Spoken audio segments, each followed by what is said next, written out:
चले बिटवीन लिख लें, बिटवीन सेंटर एंड प्रोविंसेस अगर पाकिस्तान की हम बात करें,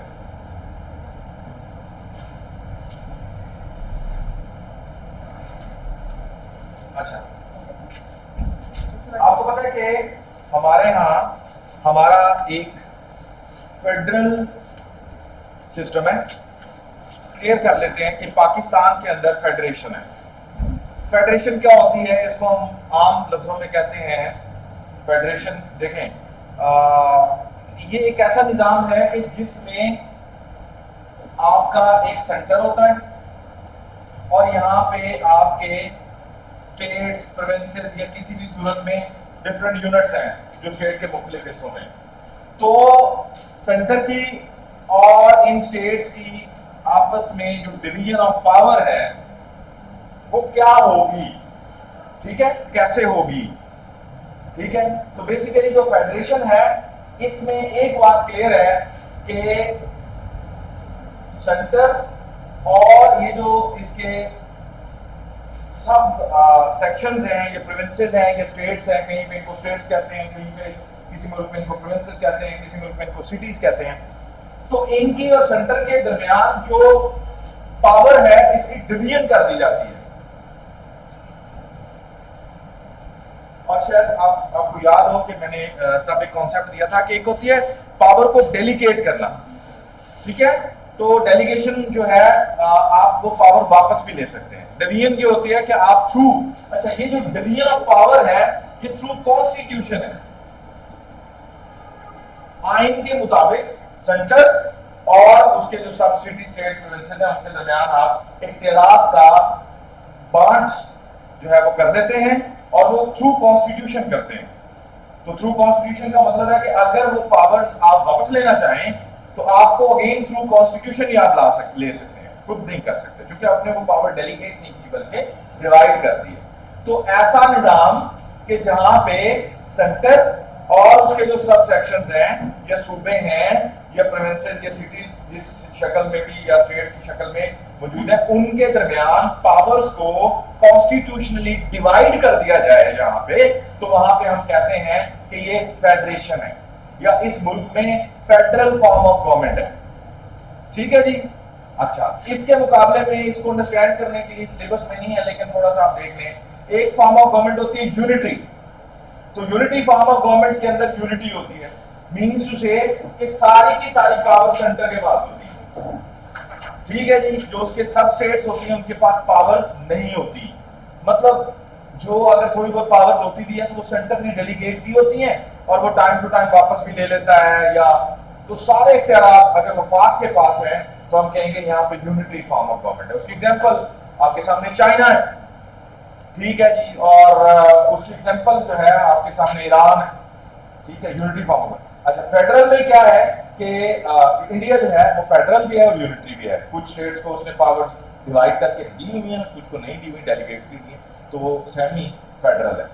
पाकिस्तान प्योरली फेडरल है, United states of America federal है, ठीक है जी। तो फेडरल के अंदर आप ये करते हैं, ठीक हो गया। होपफुली आपका कॉन्सेप्ट फेडरल के हवाले से क्लियर हो गए।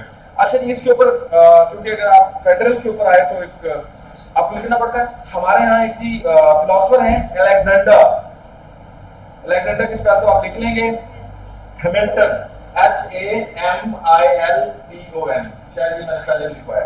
अलेक्जेंडर हैमिल्टन जो है वो अमेरिकन फिलोसफर थे, वो फेडरेशन के ऊपर डेफिनेशन देते हैं, वो लिख लें। वो कहते हैं federation is an association of states, जरा स्पीड से लिखना है जाके, federation is an association of states forming a new one. ये जो स्टेट्स हैं इनकी सेंटर के साथ क्या एसोसिएशन होगी, ये फार्मूला फेडरेशन के अंदर डिसाइड कर दिया जाता है, ठीक है जी, कि आपके पास क्या इख्तियारात होंगे, ठीक है। इसी तरह से ब्रिटिश एक जूरिस्ट हैं Dicey, DICEY, Dicey, British jurist हैं, इन्होंने इसकी डेफिनेशन दी है, it is a political contrariance, CONTRARIENCE, इसका मतलब होता है तजाद, intended to intended to reconcile, reconcile का मतलब होता है सुलह करवाना, मामला को हल करवाना, reconcile national unity with state rights, with state rights। ठीक है जी, वो कहते हैं कि भाई ये आपके जो सबसेक्शंस हैं इनके क्या राइट्स हैं और आपके सेंटर के क्या राइट्स हैं, ये फार्मूला जब तय ज्ञात कर लिया जाए तो इससे क्या होगा कि फिर अल्टीमेट सेंटर और इनके दरमियान कोई झगड़ा, कोई खिंचातानी वो उस तरह से नहीं रहेगी। ठीक है, बिकॉज कि उनको पता है कि भाई उनके इख्तियार कैसे हैं। जैसे हमारे यहाँ 18th अमेंडमेंट को हम पढ़ने जा रहे हैं, तो 18th अमेंडमेंट के बाद इवन हमने प्रोविंसेस को और ज्यादा ऑटोनोमस कर दिया, उनको इनके फंड्स भी दे दिए थे। ठीक है जी, और एनएफसी के तहत हम फंड्स भी दे देते हैं, तो कहते हैं जी आप जाने, आपकी हेल्थ जाने, आपकी एजुकेशन जाने, आपके मामला जाने, जो फेडरल के काम है वो फेडरल ही करेगा। ठीक है जी, जैसे अदर स्टेट्स के साथ इंटर ऑर्गेनाइजेशंस में पार्टिसिपेशन है, डिफेंस है या फॉरेन मिनिस्ट्री है, फॉरेन अफेयर्स है, उनको तो डेफिनेटली सेंटर ही देखेगा, लेकिन जो है जो प्रोविंसेस के काम है उनको ऑटोनॉमी दे दी जाती है। ठीक है जी। अच्छा जी, गवर्नमेंटल पावर्स क्या होती हैं? फेडरेशन में जो सेंटर है उसके पास कौन सी पावर्स होती हैं? तो सेंटर के पास पावर्स होती हैं फॉरेन अफेयर्स की, number 1, number 2 law and order की,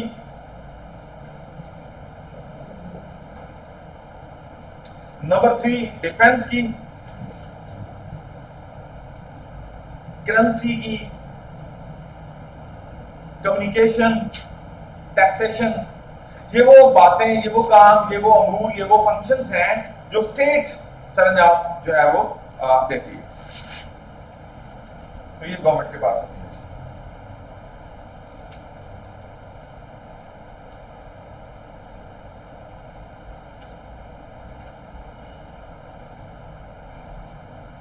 ठीक हो गया, फेडरेशन का कॉन्सेप्ट क्लियर हो गया। फेडरेशन स्ट्रक्चर, अब पाकिस्तान का फेडरेशन स्ट्रक्चर क्या है? सिंपल है, हम भी फेडरेशन को फॉलो कर रहे हैं और हमारा स्ट्रक्चर ये है कि सेंटर है और हमारे प्रोविंसेस हैं, और सेंटर और प्रोविंसेस के दरमियान जो पावर्स हैं वो डिवाइडेड है। किस हद तक डिवाइडेड है, कैसे डिवाइडेड है, ये 18th अमेंडमेंट से आपको सारी चीजें क्लियर होने जा रही है। ठीक हो गया जी, तो हम आ जाते हैं अब 18th अमेंडमेंट पे।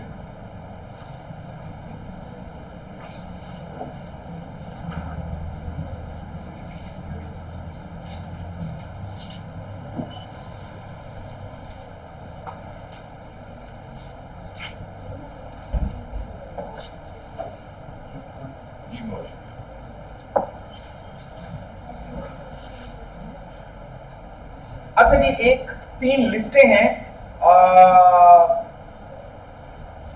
उनको आप समझ लें, और उसमें एक लिस्ट है इसका फिर जिक्र आएगा उसमें 18th अमेंडमेंट में, तो आपको पहले ही समझ हो। एक लिस्ट थी कंकरेंट लिस्ट, एक लिस्ट थी प्रोविंशियल लिस्ट, और एक लिस्ट थी, इसको आप सेंट्रल लिस्ट कह सकते हैं, फेडरल लिस्ट कह सकते हैं। अच्छा, अब इसमें क्या था, ये 3 लिस्टें थी कॉन्स्टिट्यूशनली 18वीं तरमीम के बाद पहले जो मौजूद थी। ठीक है, अब प्रोविंशियल लिस्ट का मतलब था कि कॉन्स्टिट्यूशन में वो चीजें जो सूबे कर सकते हैं, इनके इख्तियार, जिन मामला में वो एक्शन ले सकते हैं, जिन मामला को रन कर सकते हैं, वो प्रोविंशियल लिस्ट में शामिल कर दिए गए थे। सेंट्रल लिस्ट जो थी तो उसके अंदर वो सारे मामला शामिल किए गए थे कि जो वफाक जो है जिसको चला सकते हैं। ठीक है, ओके। और जो ये कंकरेंट लिस्ट थी, ये बेसिकली एक ऐसी लिस्ट मौजूद थी पहले कॉन्स्टिट्यूशन में जिसके अंदर कुछ ऐसी चीजें लिखी हुई थी जिनके ऊपर एट अ टाइम सेंटर और प्रोविंस दोनों जो है वो दोनों का इख्तियार था। ठीक है, तो होता क्या था, चूंकि नॉर्मली सेंटर पावर में होता है, बेसिक फेडरल गवर्नमेंट के पास पावर्स ज्यादा होती हैं, तो अगर कोई ऐसा मामला जो प्रोविंसेस और सेंटर के रिलेटेड होता था तो उसमें सेंटर नॉर्मली इन्फ्लुएंस कर जाता था, और ये क्लेम आता था कि जनाब जो सूबों की खुद मुख्तारी है, जो प्रोविंशियल ऑटोनॉमी है, उसके ऊपर जनाब ये एक बड़ा स्ट्रेन आ गया। ठीक है, तो इसको 18th अमेंडमेंट में क्या किया गया, सबसे पहले ये कंकरेंट लिस्ट ही खत्म कर दी गई। तो इसका मतलब है कि जी इख्तियारात जो हैं, देखें हम ये कहें फॉर एग्जाम्पल कि भाई कुछ चीजें ऐसी हैं कि जी जैसे आप स्टूडेंट्स हैं तो मैं कहूँ जी कुछ आपके इख्तियारात हैं जी, आप ये क्या इख्तियारात हैं जी कि आपको टॉपिक समझ नहीं आता आप पूछ सकते हैं, आप जो है वो मैं किसी वर्ड की समझ, किसी डेफिनेशन की समझ, किसी कॉन्सेप्ट की समझ, ये मैं आपको बता रहा हूँ और मैं कहता हूँ मेरे राइट्स क्या है कि जी you have to follow me, you have to this this this, okay. फिर हम कहेंगे कि अच्छा कुछ चीजें ऐसी हैं जो जिसपे आपका भी हक है और मेरा भी हक है, तो वो जो होगा वो डिस्प्यूटेड हो जाएगा। और नॉर्मली अगर ऐसा हुआ तो मैं क्योंकि टीचर हूं, मैं लीडिंग पोजीशन पे होऊंगा तो शायद मैं अपना इन्फ्लुएंस उसमें, तो ये एक काज ऑफ डिस्प्यूट और काज ऑफ इशू बनी हुई थी और जो प्रोविंशियल ऑटोनॉमी थी उसके ऊपर एक जो है वो बड़ा ब्लैक स्पॉट था। तो 18th अमेंडमेंट ने आके सबसे बड़ा काम, एक बड़ा काम जो किया वो उन्होंने कंकरेंट लिस्ट को खत्म कर दिया। तो इसका मतलब आप दो ही बातें हैं, आपके इख्तियारात यानी सूबों के इख्तियारात और सेंटर के इख्तियारात, तो दो ही बातें, दो ही लिस्ट में, ठीक है जी। एक तो 18th अमेंडमेंट है। अब 18th अमेंडमेंट क्या है और कब हुई, कैसे हुई, इसकी थोड़ी सी डिटेल आप जो है वो जरा देख लें।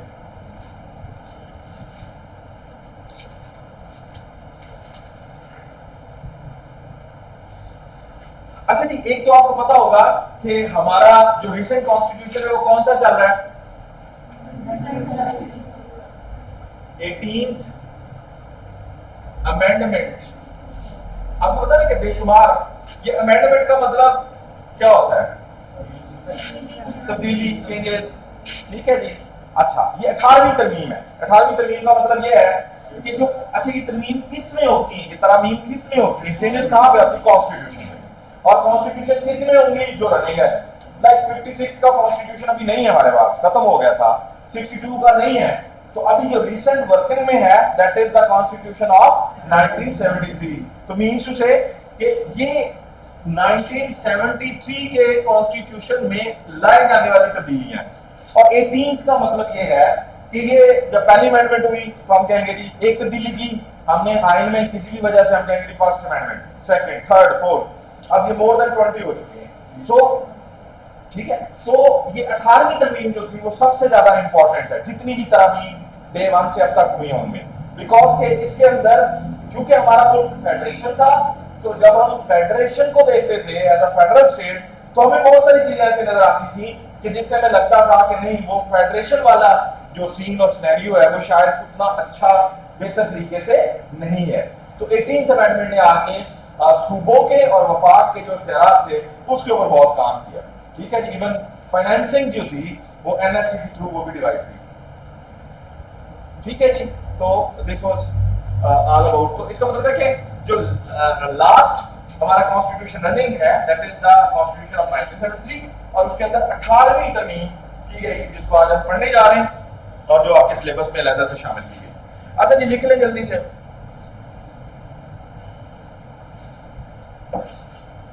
ये 18वीं तरमीम जो थी वो अप्रूव हुई अप्रैल 8 2010 में, 8 अप्रैल 2010 में।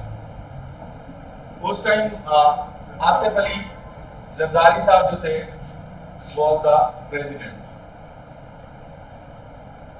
इसका मतलब है कि पीपल्स पार्टी की गवर्नमेंट थी, वफाकी गवर्नमेंट थी। तो 2010 में 8 अप्रैल को ये तरमीम की गई।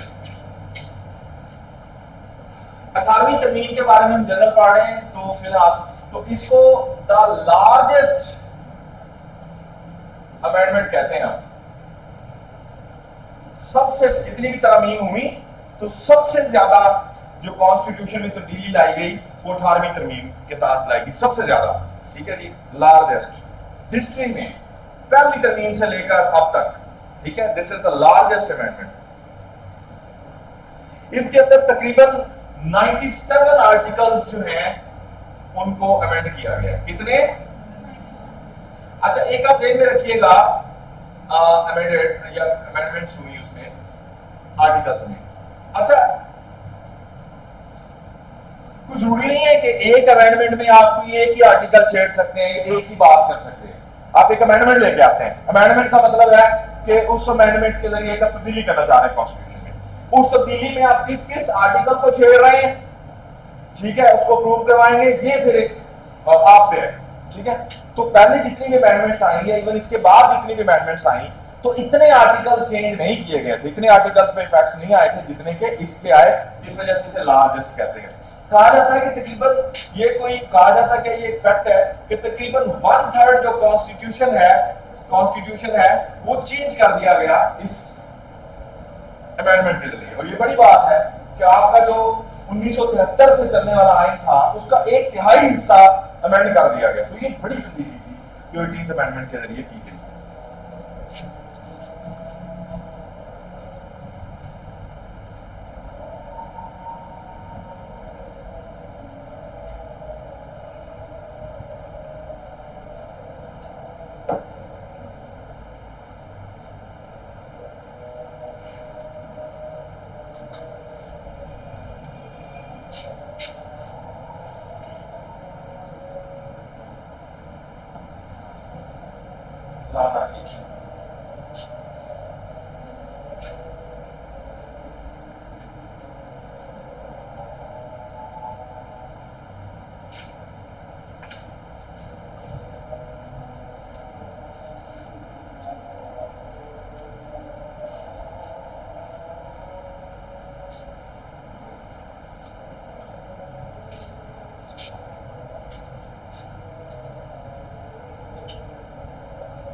अच्छा जी, बाकी तब्दीलियां भी लाई गई, लेकिन इस अमेंडमेंट के जरिए एक और बड़ी तब्दीली लाई गई और वो तब्दीली जो थी वो 58(2)B थी। ठीक है, 58(2)B। अच्छा, ये क्या मतलब है 58(2)B का? इसका मतलब ये बनता होता है, वैसे आप इस तरह से समझ लेंगे। 58 का मतलब है कि जो कॉन्स्टिट्यूशन ऑफ 1973 है इसका आर्टिकल नंबर 58, ठीक है जी, उसके अंदर। अच्छा, उसमें फिर आगे 2B का क्या मतलब होता है? बेसिकली एक कॉन्स्टिट्यूशन में जब आप तब्दीलियां करते हैं, ये हम कल डिस्कस कर चुके हैं शायद, तो उस वक्त आप क्या करते हैं? फॉर एग्जांपल 58(2) में आपने कुछ चीजें ऐड की, कुछ माइनस की, कुछ इसमें मजीद आर्टिकल में कुछ चीजें ऐड की। तो जब आप ऐड करेंगे तो अगर आप उस आर्टिकल को फॉर एग्जांपल फर्दर ऐड करते हैं तो आप उसे ना तो 59 का नंबर दे सकते हैं ना 57 का, क्योंकि 57, 58, 59 वो आर्टिकल तो ऑलरेडी मौजूद है। ठीक है, तो फिर आपके और फिर जब आपने वो नई चीजें ऐड की तो फिर वो आप किस तरह से करेंगे? तो फिर आप जो नेक्स्ट सीरियल्स होती हैं उसमें प्लस माइनस मतलब उसमें डिजिट चेंज करके उसकी पहचान बनाते हैं। फॉर एग्जांपल के जी लेट्स से 58 में पहली दफा जब चेंज हुई होगी तो शायद वो A होगा। ठीक है जी, इस तरह से फिर नेक्स्ट चेंज हुई तो B दे दिया, 1 दे दिया, 2 दे दिया, इस तरह से उसमें अमेंडमेंट्स। अच्छा जी, 58(2)B जो है वो एक बड़ी तब्दीली थी जो पहले भी लाई गई और इस कॉन्स्टिट्यूशन के जरिए भी लाई गई। अच्छा जी, ज़ियाउल हक जो हैं वो प्रेसिडेंट ऑफ पाकिस्तान थे और ये रहे हैं 1978 से लेकर 1988 तक, तकरीबन 10 साल। और जो ज़ियाउल हक थे वो क्या बने थे आपको पता है? प्राइम मिनिस्टर के प्रेसिडेंट। ठीक है, ये जो 58(2)B आपकी मतलब आर्टिकल है, दिस इज बेसिकली आपको पता है कि आपके मुल्क में पार्लियामेंट्री सिस्टम है, प्रेसिडेंशियल सिस्टम नहीं है। तो जब पार्लियामेंट्री सिस्टम होता है तो उसका मतलब होता है कि प्राइम मिनिस्टर होगा जो पार्लियामेंट को हेड करेगा, जो हेड ऑफ गवर्नमेंट होगा।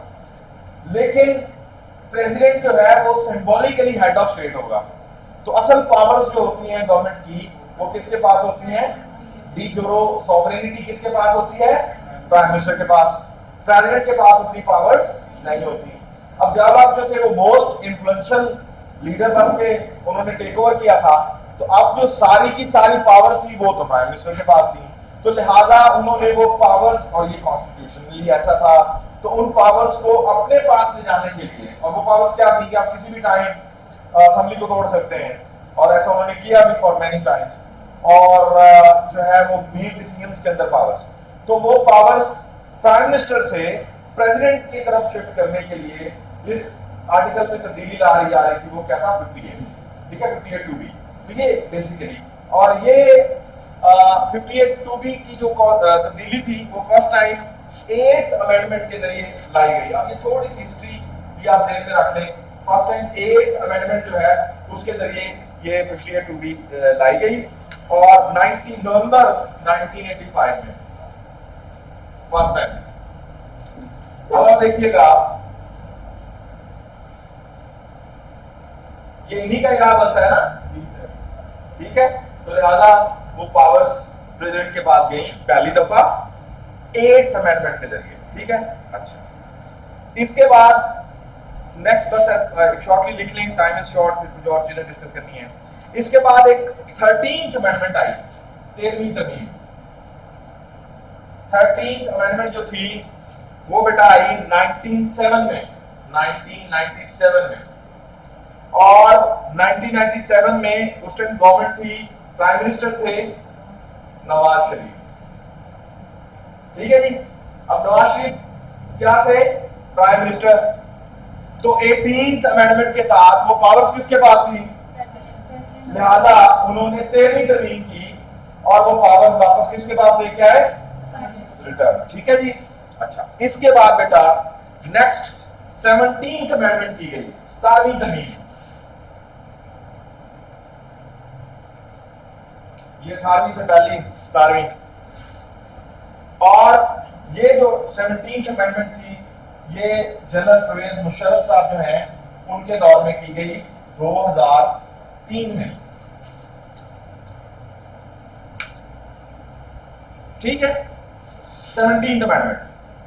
अब आप फिर जरा देखें कि जो परवेज मुशर्रफ थे वो क्या थे? प्रेसिडेंट, ठीक है, और पावर्स 13th अमेंडमेंट किताब किसके पास थी?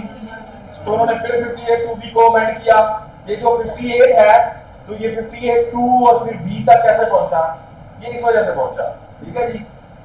जब 58 1 हुआ, कल वाली बात याद है ना, तो 58 1 हुआ, फिर 58 2 हुआ, फिर A हुआ होगा, फिर B हुआ, 4 दफा उसमें। तो दैट्स व्हाई एक ही आर्टिकल पे वो एप्लीकेशंस बार-बार हो रही थी, तो इसलिए इनका। अच्छा, 58 2B 17th अमेंडमेंट मुशर्रफ के दौर में 2003 में, और अगेन क्या हुआ? क्योंकि प्रेसिडेंट थे तो ये पावर्स किसके पास लाई गई वापस?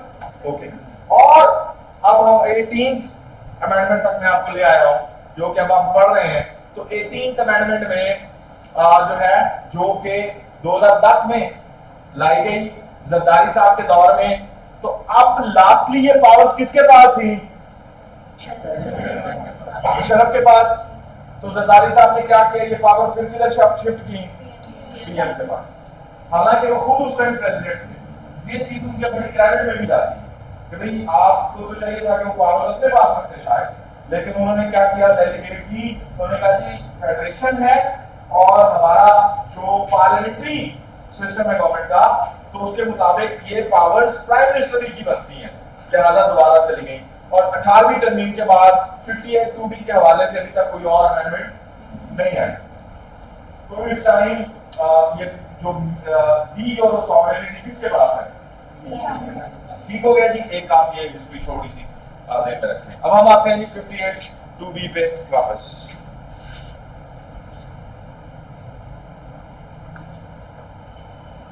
अच्छा, अब इसकी बहुत लंबी डिटेल है कि जी इसकी एप्लीकेशन किसने की, ठीक है जी। 58 2B की जब 8th अमेंडमेंट आ गई तो उसके बाद जवाहरलाल ने किस पे एप्लीकेशन की, कैसे कैसे, तो वो इतनी हिस्ट्री में हमें इसलिए जाने की जरूरत नहीं है।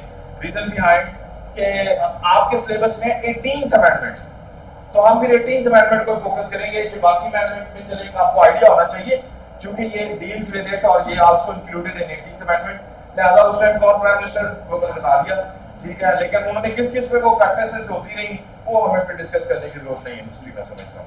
सर इनकी इजाफा हुई है 716 को कोई और हुई हो? डेफिनेटली मुख्तलिफ उसके ऊपर मिनॉरिटीज के ऊपर एक अमेंडमेंट आई थी और जिसकी पूरी लिस्ट मौजूद है, आप सिंपल गूगल करेंगे कि अमेंडमेंट्स ऑफ पाकिस्तान। तो अच्छा अब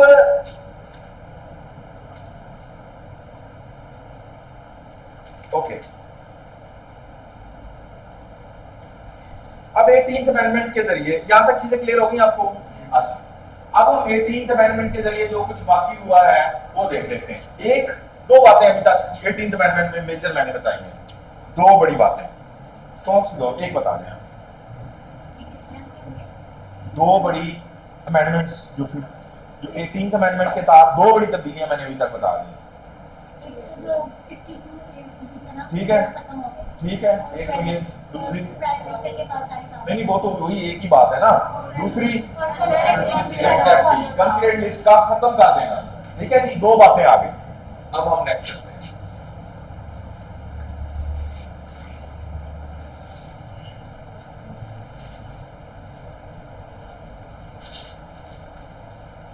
अच्छा जी आपने बड़ा नाम सुना होगा एक एनएफसी अवार्ड का, एनएफसी अवार्ड, ये सुना नाम आपने?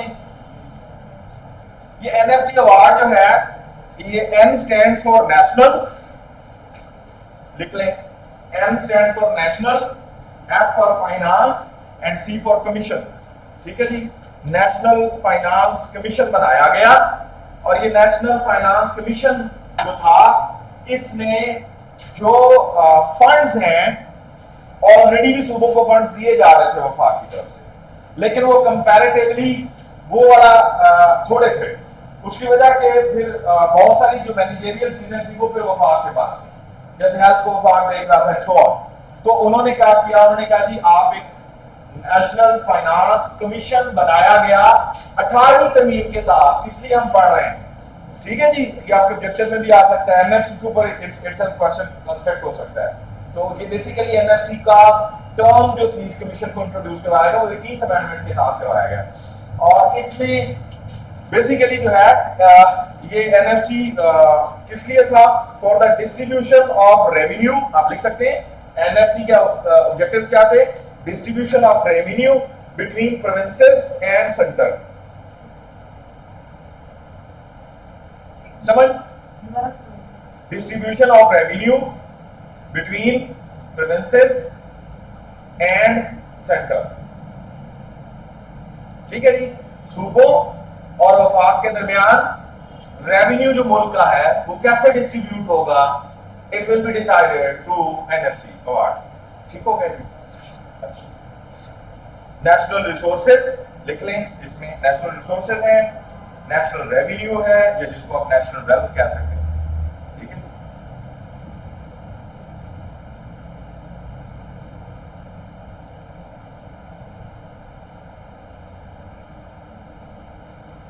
लिख लिए। नेक्स्ट जो है उसके लिए क्राइटेरिया क्या बनाया गया एनएफसी के तहत, जो हम ये सारे पैसे देंगे किस बुनियाद पे देंगे, क्राइटेरिया क्या होगा, किस सूबे को कितने पैसे दें। हर सूबा चाहता होगा कि मुझे मैक्सिमम पैसे मिले, तो उसके लिए क्राइटेरिया था नंबर 1 पॉपुलेशन, नंबर 2 चूंकि ये 18th अमेंडमेंट में एनएफसी अवार्ड इसलिए इसको हम जरा डिटेल में देख रहे हैं। Number 1 population, number 2 revenue collection, number 3 poverty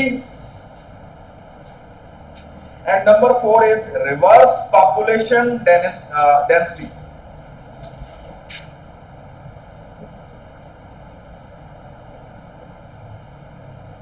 ठीक हो गया जी, डेंसिटी DENSIT।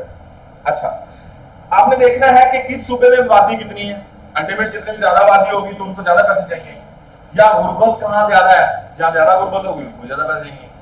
फिर आपने एक चीज बनानी है जो फार्मूला बनेगा, फिर वो सूबा के अपने रेवेन्यू कितनी कलेक्शन कर रहा है, जो सूबाई सतह पे सूबा करता है, तो उससे अंदाजा हो जाएगा कि इसकी ऑलरेडी इनकम कितनी है, ठीक है जी। और पॉपुलेशन अच्छा अब एनएफसी से पहले क्या सीखा, पहले सेंटर के पास जो पैसे थे बिफोर एनएफसी सेंटर के पास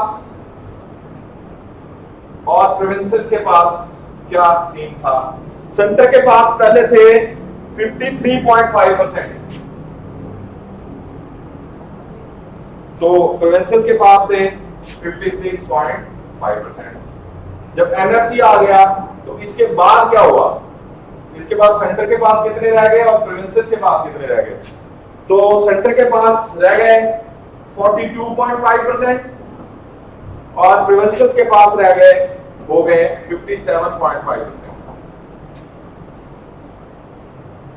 एनएफसी के बाद टोटल इनकम की परसेंटेज, और वो जब कितनी होगी तो हर साल डिसाइड होगा ना, तो उसके हिसाब से इस परसेंटेज से चीजें, पैसे, wealth, national resources, national wealth distribute हो जाएगी। ठीक हो गया? आप मुझे बताएं कि एनएफसी अवार्ड से पहले सेंटर के पास ज्यादा पैसे थे या बाद में ज्यादा पैसे थे? पहले ज्यादा थे। एनएफसी अवार्ड की वजह से सेंटर के पास पैसे कम रह गए और प्रोविंसेस के पास ज्यादा चले गए। इसी वजह से ये जो आपका डेफिसिट है, फिस्कल डेफिसिट है, और जो डेट सर्कुलर्स है, और ये जितनी भी आपको डेफिशिएंसीज फील होती है सेंट्रल लेवल पे, आईएमएफ को पैसे आपने रिटर्न करने हैं, इंस्टॉलमेंट्स देनी है, इंटरेस्ट देना है, बाकी उधार की पेमेंट्स करनी है, सर्कुलर्स को मैनेज करना है, तो ये एक क्रिटिसिज्म में भी बात आती थी कि चूंकि अब आप सेंटर के पास पहले की निस्बत पैसे कम रह गए हैं, जबकि सेंटर के ऊपर बोझ day by day and year by year बढ़ रहा है, बिकॉज आपके कर्जे बढ़ रहे हैं, आपका सर्कुलर जो डेट्स हैं वो इनहैंस हो रहे हैं, डेफिसिट ज्यादा हो रहा है, तो centre needed more money, while बजाय इसके कि आप बढ़ाते, आपने तो सेंटर से कम कर दिए। ठीक है? और स्टेट लेवल के ऊपर जो स्टेट लेवल के एक्सपेंडिचर्स हैं उनको तो सेंटर ने डील करना है, डिफेंस को सेंटर ने देखना है। ठीक है जी? और फॉरेन अफेयर्स को सेंटर ने देखना है, तो फिर आईएमएफ को सेंटर ने, और बाकी जो सारे मामला हैं सेंटर ने देखने हैं। और कल जिन लोगों ने यूनाइटेड नेशन पढ़ा है तो आपने कंपल्सरी कुछ कंट्रीब्यूशंस करनी है, तो ये सारा तो सेंटर देखेगा, प्रोविंसेस को तो मिलेगा और वो अपने सूबे को देखेंगे। ठीक? तो एक ये क्रिटिसिज्म भी आया, और इसका मतलब है कि एनएफसी अवार्ड या 18वीं तरमीम जो थी, ये सूबों के खाते में पैसों के एतबार से अच्छी थी या बुरी? क्यों ऐसे?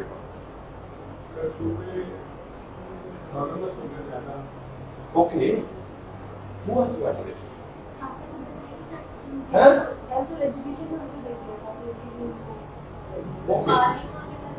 रीजन क्या थी पीछे? जरा और करें। 18वीं तरमीम किसके दौर में हुई? ठीक है? आपको बात समझ आई है कि नहीं?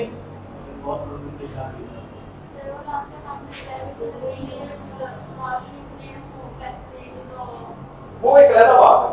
मैं ये कह रहा हूं कि सूबों को वफाक से ज्यादा पैसे मिलने लगे। क्यों?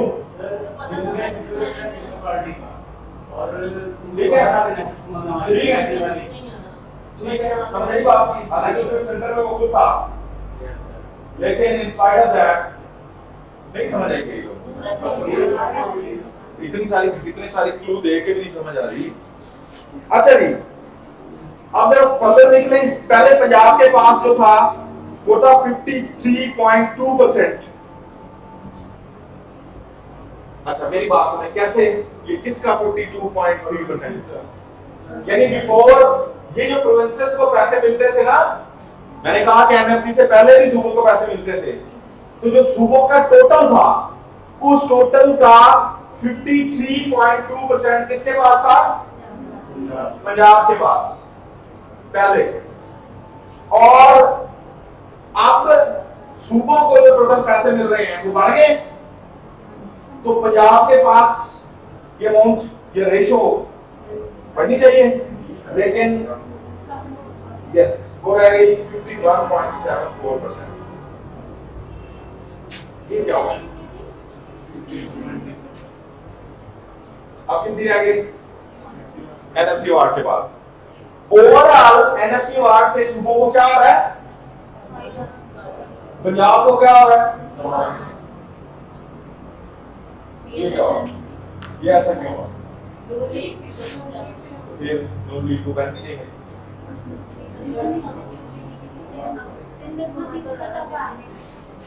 यार एक तो ये सारा कुछ चल रहा होता है।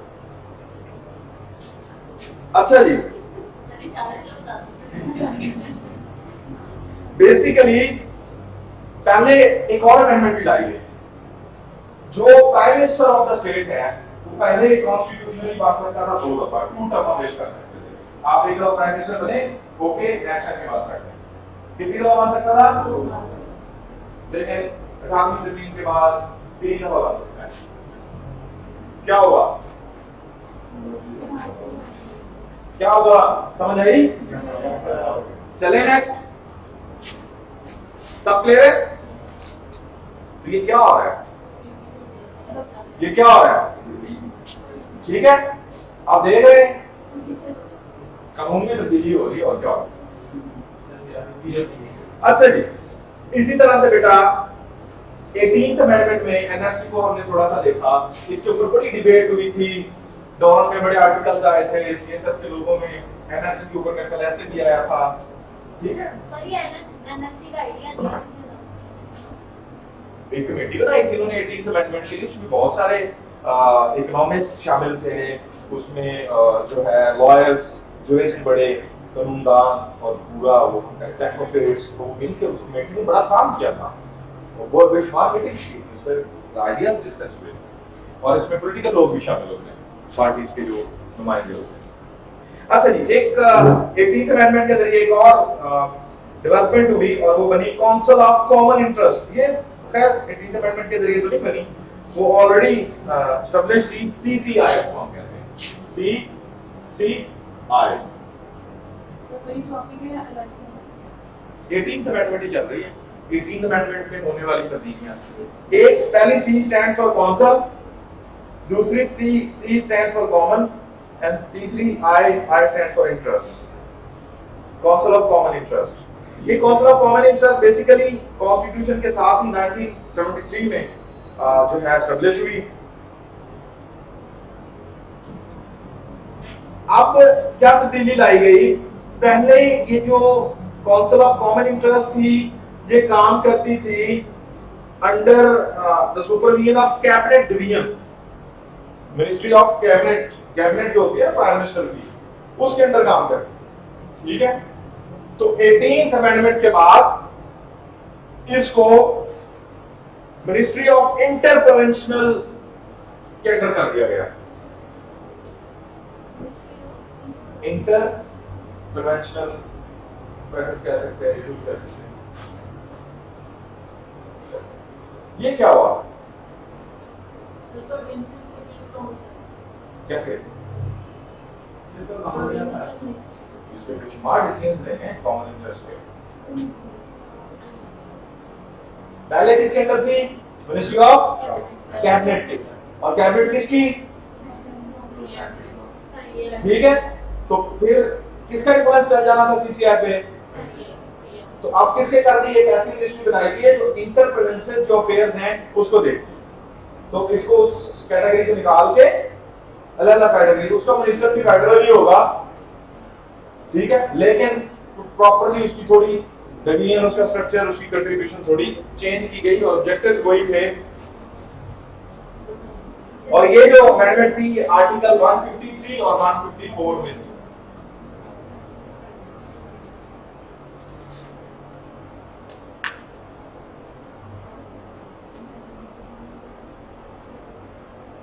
अच्छा जी, एक आर्टिकल है, आर्टिकल 6, इसका आपने बड़ा नाम सुना होगा शायद। क्या आर्टिकल का नंबर है?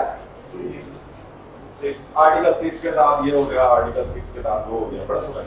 ठीक है, 18वीं तरमीम से पहले जब 18वीं तरमीम आई तो उसमें मुशर्रफ की गवर्नमेंट मोबाइल नॉट प्रोहिबिटेड।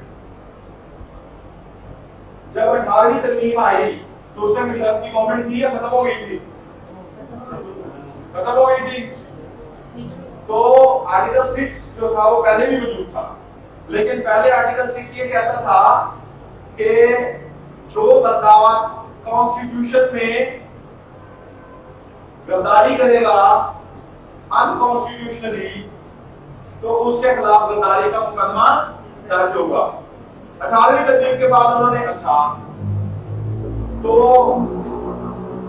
इसमें एक प्ली रखी गई थी और वो प्ली ये थी कि अगर हालात ऐसे हों, अनसर्टेनिटी हो, मुल्की मफादात को पेश नजर रखते हुए, तो आप कुछ ऐसा बाकियों को मिला के कर लें, बाकियों की थ्रू कर लें, ठीक है, तो इट्स ओके। तो बीसीओ जजेस की भी बात आपने सुनी होगी। तो मुशर्रफ ने थोड़ा सा टेक्निकली, ठीक है, टेक ओवर भी किया था और आर्टिकल 6 उन पे तो लगाई जाती है, लेकिन जो इनके साथ थे, ठीक है, उनको कॉन्स्टिट्यूशनली पहले शामिल नहीं किया जाता था, ठीक है। तो 18th अमेंडमेंट में कहा गया कि अगर कोई आर्टिकल 6 के डिस्क्राइब होने वाले बंदे का साथ भी देगा तो वो भी गद्दार ही तस्वर होगा, ठीक है। तो इसका मतलब क्या हुआ ऐसा करके जी, यानी इसका मतलब है कि वो जो टेक ओवर हो जाता था वो डिक्टेशन और लोग साथ देते थे, तो जो साथ देने वाला सीन था उसको खत्म किया गया। आप साथ दे रहे, कहते थे कॉन्स्टिट्यूशन आर्टिकल 6 इस पे लगेगा क्योंकि आईन से गद्दारी कर रहा है, आप तो सिर्फ साथ दे रहे। तो पहले उन्होंने कहा जब साथ देने वाला भी सिखाते हैं तो इसका मतलब साथ ही कोई नहीं देगा, ठीक है। तो दिस व्हाट हैपेंड। शरफ ने शादी कर कुछ नहीं किया। शरफ शादी के साथ अपने शरफ तो चले गए होते, नहीं अपने लोग नहीं जरूरत ही नहीं थी। हाँ जी,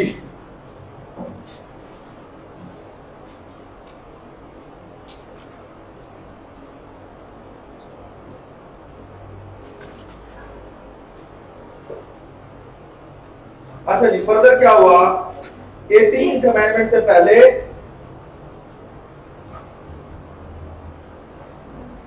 लोकल गवर्नमेंट की एम्पावरमेंट की गई है इस कॉन्स्टिट्यूशन में। लोकल गवर्नमेंट, ठीक है जी, लोकल गवर्नमेंट को मुझे याद करवाइएगा कोई रिस्पॉन्सिबल।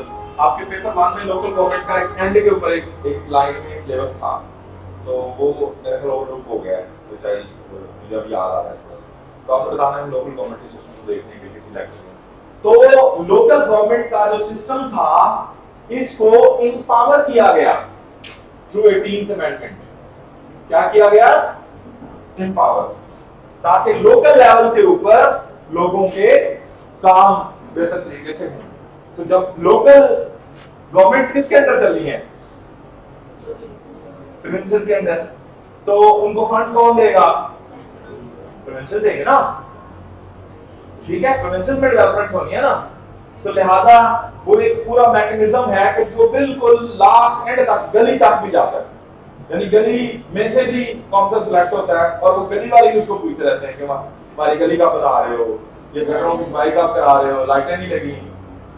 और इसके हवाले से मैंने एक कानून का नाम दिया। तो इस 18th अमेंडमेंट में लोकल गवर्नमेंट सिस्टम जो था उसको स्ट्रेंथ किया गया जी। ये भी अगली पॉलिटिकल पार्टी को दूर करने के लिए हाँ, जस्टिफिकेशन अच्छी हो जाती है उससे। तो वैसे आपने सारा डिटेल से करवाया, करवाया हुआ है, मुझे पता नहीं क्यों। ये भी करवाया, ये नहीं एनएफसी, ये सीसीआई है।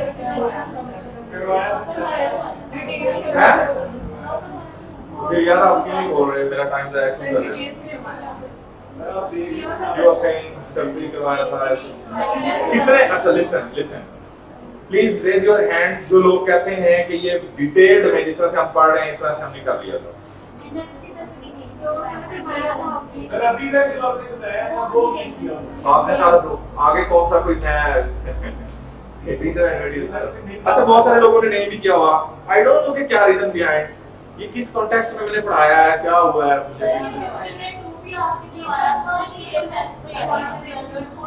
ओके बस थोड़ा सा रह गया, इसको वाइंड अप करते हैं जल्दी से। अच्छा जी, पहले ही होता था 18th अमेंडमेंट से पहले प्राइम मिनिस्टर सिर्फ रिस्पांसिबल था, जवाब देता था सिर्फ नेशनल असेंबली को। कहता था मैं नेशनल असेंबली से बना हूं, नेशनल असेंबली को हेड कर रहा हूं, नेशनल असेंबली को मैं जवाब दूं। लेकिन 18th अमेंडमेंट के बाद प्राइम मिनिस्टर सेनेट को भी जवाब दे, सेनेट को भी जवाब दे। तो इसका मतलब है कि आपने पार्लियामेंट्री सिस्टम जो है, पार्लियामान जो है, उसको स्ट्रेंथन किया है। ऑलरेडी आप देख रहे हैं कि थ्रू योर 18th अमेंडमेंट हमें ये एक फील जा रही है कि आप फेडरेशन को स्ट्रॉन्ग कर रहे हैं, ठीक है, आप पार्लियामेंट्री सिस्टम को स्ट्रेंथन कर रहे हैं, ठीक है, और आप प्रेसिडेंशियल सिस्टम को स्ट्रेंथन नहीं कर रहे बिकॉज कि आपके यहाँ पार्लियामेंट्री सिस्टम है, प्रेसिडेंशियल सिस्टम ही नहीं है। तो लिहाजा प्रेसिडेंशियल सिस्टम से पार्लियामेंट्री सिस्टम को स्ट्रेंथन किया जा रहा है और फेडरेशन को मजबूत करने की। फेडरेशन का मतलब है कि प्रोविंसेस का और सेंटर का मजबूत रिश्ता।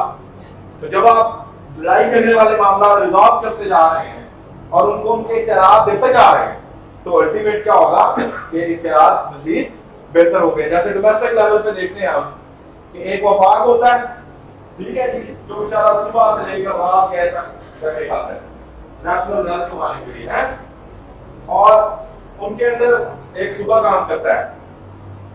अगर आप सूबे के मामलात में मुदाखलत करने की कोशिश करें तो क्या होता है, झगड़े, ठीक है। तो अगर जिसका होम मिनिस्टर का जो काम है वो होम मिनिस्टर को दे दिया जाए और जो फॉरेन मिनिस्टर का काम है फॉरेन मिनिस्टर करे और चीजें क्लियर हो, डिवाइडेड हो, डिस्ट्रीब्यूटेड हो, तो मतलब कोई नहीं होता, ठीक है जी, जिसका काम उसी को साझा।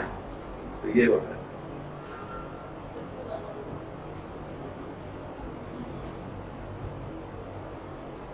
हमने आपको इसलिए क्लियर किया है, आपके साथ होगा ना होगा, आपको टाइम क्या इमेजिन है, मुझे तो अच्छा लगता है वाइस बस वही करते हैं। तो अच्छा जी, अगर प्राइम मिनिस्टर ने लिख लें ये चीजें, 18th अमेंडमेंट में क्वेश्चन अक्सर आ जाता है, अगर प्राइम मिनिस्टर ने कोई ऑर्डिनेंस पास करना हो तो वो जॉइंट सेशन बुलाएगा और जॉइंट सेशन से अप्रूवल लेगा उसको, ठीक है जी। तो पहले क्या था, सिर्फ नेशनल असेंबली से काम किया जाता था, ठीक है। तो इससे क्या हुआ, क्या मजबूत हुआ, पार्लियामेंट मजबूत हुआ। जो सेनेट को इग्नोर किया जाता था तो उसको भी स्ट्रेंथन किया जा रहा है, तो मींस पार्लियामेंट सिस्टम को बेहतर किया जा रहा है। इसके अंदर जुडिशियल इंडिपेंडेंसी की बात की गई, ठीक है जी, इख्तियार दिए गए जुडिशरी को मजीद, इलेक्शन रिफॉर्म्स लाई गई, सेनेट की पावर्स को बढ़ाया गया। तो होपफुली के कॉन्सेप्ट्स आपके, और गवर्नमेंट की अकाउंटेबिलिटी की बात की गई। सेंटर की पावर को प्रोविंशियल की पावर, सेंटर की पावर, सेनेट की पावर को भी बढ़ाया, सेनेट कह रहा हूं, सेंटर नहीं कह रहा। तो आप होपफुली के आप इसके पॉजिटिव पॉइंट्स काफी सारे आप लिख सकते हैं 18th अमेंडमेंट के। ऐसे प्रोविंशियल ऑटोनॉमी दी गई, ठीक है जी, डिस्ट्रीब्यूशन ऑफ वेल्थ या नेशनल रिसोर्सेज बेहतर हुआ, लोकल गवर्नमेंट की बात की गई, ठीक है जी, पार्लियामेंट्री सिस्टम को स्ट्रेंथन किया गया, फेडरेशन को मजबूत किया गया, सूबों को मजीद ऑटोनॉमी दी गई, वगैरह वगैरह बेशुमार आप इन पॉइंट्स के जरिए लिख सकते हैं ना। अच्छा, तो नेगेटिव पॉइंट्स क्या हो सकते हैं? हाँ जी, जिस तरह से हमारी आबादी बढ़ रही है तो हमारी डिफेंस रिक्वायरमेंट्स बढ़ रही हैं, जिसके एक बेस्ट एग्जांपल कि पहले आपको सिर्फ ईस्ट का जो बॉर्डर था, इंडिया से थोड़े खतरात थे, ईस्ट बॉर्डर को हम फोकस करते थे नॉर्मली, और अब आपको वेस्ट का बॉर्डर पूरा का पूरा बाढ़ भी ज्यादा पड़ रही है, पूरी आर्मी रिक्रूट की हुई है और ये कोई लंबा बॉर्डर है, तो मींस डिफेंसिव आपके रिक्वायरमेंट्स बढ़ रही है, दुनिया का सिनेरियो बदल रहा है। तो ऐसे सिचुएशन में डिफेंस को ज्यादा पैसे मतलब बजट चाहिए, in the same way population बढ़ रही है तो उसका ओवरऑल बोझ, फिर आईएमएफ के बोझ आपके ऊपर बढ़ रहा है, कैसे बढ़ रहे हैं, फिर पैसा डिवैल्यू हो रहा है, डॉलर स्ट्रेंथ हो रहा है, स्ट्रेंथन हो रही है, तो इससे क्या होगा कि वफाक बड़ा सफर कर रहा है फाइनेंशियली, ठीक है। और फिर आप देखते हैं कि प्रोविंसेस को अगर आपने इतने पैसे दे दिए तो क्या उस लेवल के ऊपर सारे प्रोविंसेस में तब्दीली आ गई, कोई बड़ा इनिशिएटिव, कोई बड़ी डेवलपमेंट 2010 से आपने ज्यादा पैसे देने शुरू किए हुए, 2021 आ गया, 11 सालों में, ठीक है। तो मतलब कोई सच है, तो इसलिए इन बुनियादों पे इसको क्रिटिसाइज भी किया जाता है। और खास तौर पे जो फिस्कल डेफिसिट है, फिस्कल डेफिसिट बेसिकली बेटा मैंने आपको बताया था कि ये गवर्नमेंट की जो इनकम होती है, नेशनल इनकम, और जो नेशनल एक्सपेंडिचर होते हैं, उसका जो डिफरेंस होता है, दैट इज वो सरप्लस। फिस्कल सरप्लस भी हो सकता है, डेफिसिट भी हो सकता है। सरप्लस की सूरत में होगा कि आपकी खर्चे कम है, इनकम ज्यादा है, हम कहेंगे कि फिस्कल सरप्लस हुआ। अगर आपकी खर्चे ज्यादा और इनकम कम है तो क्या हुआ? डेफिसिट हुआ। तो डेफिसिट बढ़ रहा है, उसकी आप फैक्शन फिगर्स को देखिएगा, अभी मेरे पास है लेकिन टाइम इज शॉर्ट। तो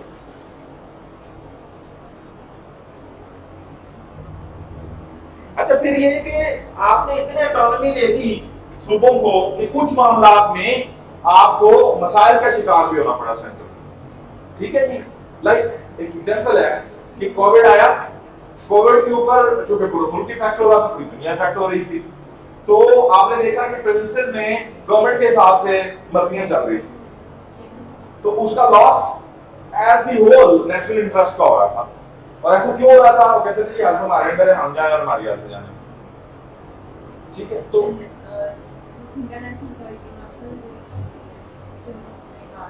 हाँ ठीक है। अच्छा जी, जब 8th अमेंडमेंट लाई गई तो उस वक्त 41 डेज में ये लाई गई, 41 दिन डिबेट होती रही। और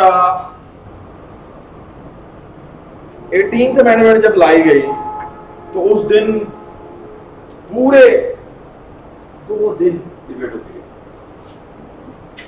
कितने दिन? 2 दिन। 41 डेज मीटिंग हुई पहले। बात समझे? जब 8वीं तरमीम लाई गई थी बिहार के दौर में तो 41 डेज, और वो सिर्फ 58 टू की एक चेंज थी, लेकिन फर्स्ट टाइम चुके हो रही थी तो इसलिए शायद ज्यादा डिबेट हुआ। और 18वीं तरमीम जिसने कॉन्स्टिट्यूशन को 1/3 चेंज करके रख दिया, तो उसकी जो डिबेट हुई थी वो 42 डेज, लेकिन इसकी जो मीटिंग ज्यादा थी, बैकअप पे वर्क ज्यादा था। अच्छा, लेस डिबेट का क्या मतलब होता है कि बहुत सारी चीजें जो है in detail, in depth discuss नहीं होती और कुछ ना कुछ डेफिशिएंसी रह जाती हैं जो आपको नजर भी आती है। लेकिन जो मीटिंग थी, इसके लिए जो कमीशन बनाया गया था, उन्होंने 77 मीटिंग्स की थी 18th अमेंडमेंट से पहले, और 10 महीने इस पे काम किया।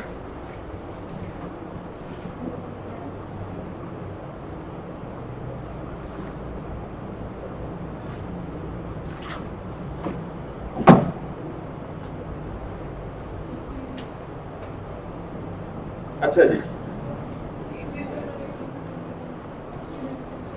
यार असर का टाइम है ना, अभी ये चला गया है ना, असर पड़ते हैं जल्दी से। आप लोग भी थोड़ी ब्रेक ले लें क्योंकि आज हमारे 2 लेक्चर्स हैं, तो 1 घंटा हो गया ऑलमोस्ट। ठीक है, सिर्फ 5 से 7 मिनट होंगे।